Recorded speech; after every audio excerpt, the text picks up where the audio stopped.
Assalamualaikum warahmatullahi wabarakatuh.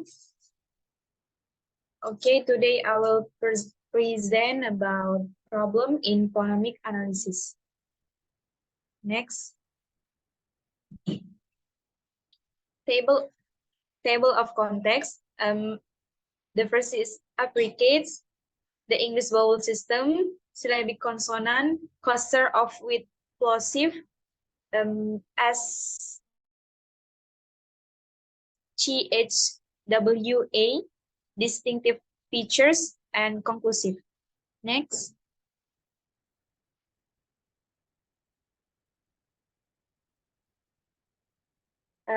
Affricates, the affricates ch and j are phonetically composed of a plosive followed by a fricative. It is possible to treat each of paired ch and j as a single consonant phoneme. We call this as one phoneme analysis. It is also possible to say they are composed of two phonemes each, the plus s and the plus z. This is called toponym analysis. If we use toponym analysis, the word church and judge would be composed as the, s, the, s, and the, z, a, the, z. But if we use one phoneme analysis, it would be like the usual church and judge. So how we decide that which analysis is preferable?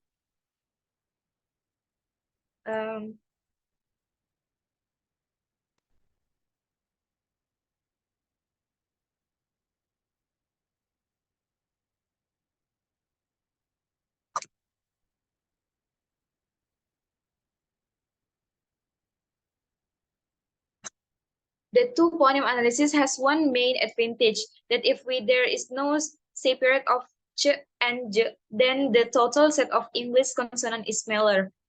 Many phonologists have claimed that one should choose which analysis is more economical and easier to practice.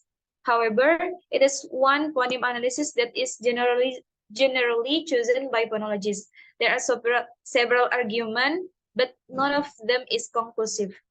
One argument could be called phonetic or allophonic. Allophone is one of a set of multiple possible spoken sounds. If it could be shown that the phonetic quality of the t and s or the and z in ch and j is clearly different from the realization of the s, the z. This would support the analysis of ch and j as separate phonemes. Example, it might be claimed that in hutch was different from in hush, or it might be claimed that the place of articulation of the in what apps was different that what shape. This argument was a weak one. There is no evidence that such phonetic difference exists. It could be argued that the phonemes j and j have different distribution similar to other consonants. It can easily be shown that j and j are found initially, medially, or finally, and there's no other combination. Example, p, f, d, z, or t, p has such weight distribution. However, there are several consonants are accepted despite not being free to occur in all positions. Example, w, y, h, and z. So this argument, although supporting the one phoneme analysis, doesn't actually prove that ch and j must be placed with other single consonant phonemes. The third If ch and j were able to combine with other consonant to form consonant cluster, this would support the one phoneme analysis. In initial position, ch and j can never occur cluster with other consonant. In final position, we find that ch can be followed by t. Example, watch, or j by j, wait, wait. Final ch and j can be preceded by o. Example, squelch. But is never preceded by o, and is preceded by o only in few words, which is wells. It is also the same if we ask whether n can precede ch and j or not. Some BBC speakers have and in lunch and never pronounce the ns, while other speaker pronounce nch. It seems that there are no possibilities for final consonant cluster containing ch and j. Wait.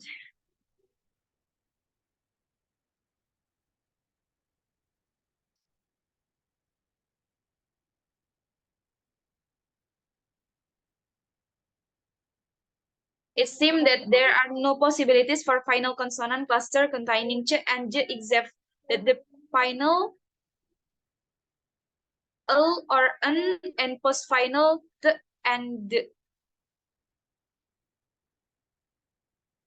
The fourth, finally, it has been suggested that if native speaker of English who have not been dove phonetic feel that ch and j are each one sounds. The problem with this is that discovering what untrained native speaker feel about their own language is not as easy as it might sound.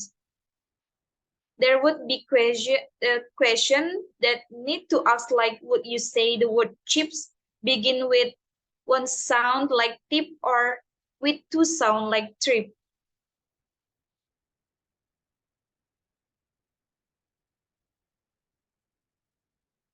The English vowel system. The analysis of the English vowel system presented contains a large number of phonemes. There are different ways of treating a long vowels and diphthongs.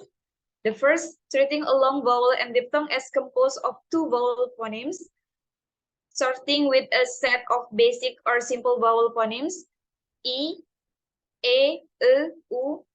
Long vowels can be seen as containing short vowel twice. In this approach, diphthongs would be composed of a basic vowel phonemes followed by one of e, u, e.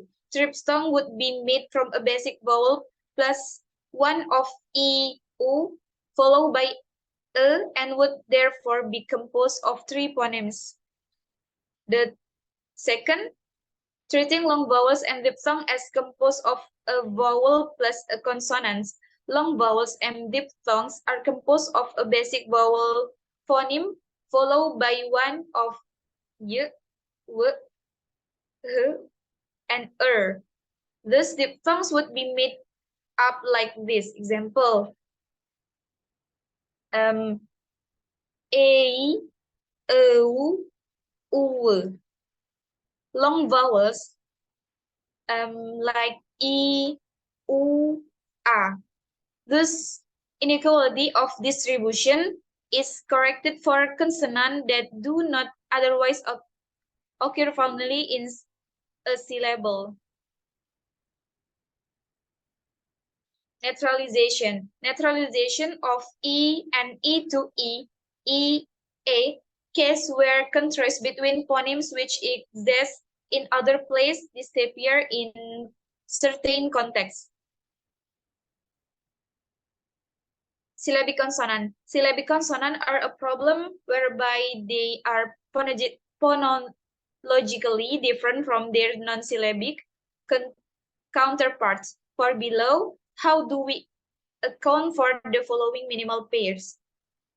In syllabic, there is cuddling. Non-syllabic, cuddling. In syllabic, there is hungry, and non-syllabic, there is hungry. One possibility is to add new consonant phoneme to the existing lists where we could invent the phonemes o, n, etc. For a word like button or bottle, it would be necessary to add an o to the first post final set. The argument would be extended to the include in Hungary. Syllabicity is a phoneme that is set up to account if that consonant from part of a syllable final consonant cluster and to allow the English speakers hear the consonant as extra syllables. Then the word cuddling would consist of 6 phonemes: k, a, d, o, e, ng, while the word cuddling would consist of 7 phonemes: k, a, d, o, and simultaneously o and ng. Another possibility to overcome the problem in syllabic consonant is by saying that the new phonemes are to be classed as vowels. Let us take, for example, that the vowel is a. We could then say, for example, Hungary is phonemically Hungary, while Hungary is hungry. The a vowel phonemes in the phonemic representation is not pronounced as vowel, instead cause the following consonant to become syllabic. Next, cluster of explosive. Words like spill, still, skill are usually represented with the phonemes p, t, k following s. However, many writers argue that can still be transcribed as b, d, g instead. For example, phoneme b, d, g are unaspirate, while p, t, k in syllable initial position are usually aspirated. However, in sp, st, sk, we find an unaspirate plosive, and that could be an argument for transcribing them as b, as d, as g. We usually do not do this due to the spelling, but it is good for us to remember that the contrast between p and b, t, and d, and k and g are naturalized in this context. This means that no matter whether it is p, t, k, or b, d, g, all of these phonemes will remain unaspirate if they follow with us in a word or sentence. SCHWA. Schwa. There is why Schwa. Bacanya schwa. Oh, I'm sorry. Swa. There's there is not really Schwa. a contrast. Schwa. Shua. Yes. Okay. Shua. This is shua. There is not really a contrast between and a, since only occur in weak syllables. This has resulted in a proposal that the phoneme symbols should be used for representing any occurrence of or a. For example, cup, which is usually stressed, would be transcribed as cup, and upper, with stress on initial syllable as up. This new phoneme would thus have two allopon, one being and the other a, where the stress mark would indicate the a allopon, and in weak syllable with no stress, it would be more likely that the allopon would be pronounced Other phonologists have suggested that is an allophone of several other vowels. For example, compare the middle two syllable in the word economy and economic. It appears that when the stress moves away from the syllable containing a, the vowel becomes a. Similarly, when the stress moves away from the syllable containing a, the vowel becomes eventually a. Other example is from the word Germanic, where the stress is on main, Germanic. And when the word is substituted with German, the stress is taken away from mine and weakens to a, German. The conclusion that can be drawn is that is not a phoneme of English, but is an allophone of several different vowel phonemes when these phonemes occur and in an unstressed syllable. Next, distinct, distinct, distinctive features. It is based on the principle that phonemes should be regarded not as independent and indivisible units, but instead as combination of different features. For example, if we consider the English the phoneme, in it is easy to show that is differ from the plosive b, g in it place or articulation alveolar from the in being lenis from s, z in not being fricative from n in not being nasal and so on.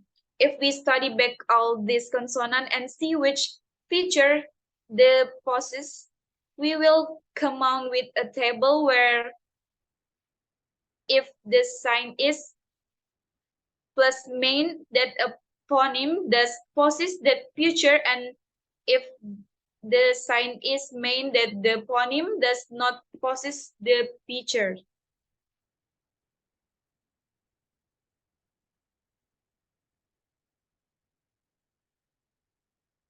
Okay.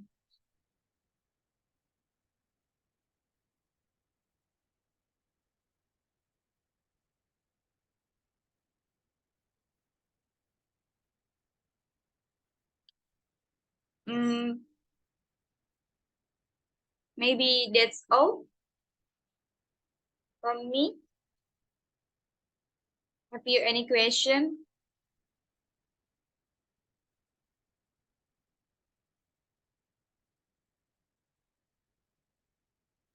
No, I don't have any question. Okay, I think that's all from me. Thank you for your attention. Assalamualaikum warahmatullahi wabarakatuh. Waalaikumsalam, Umi.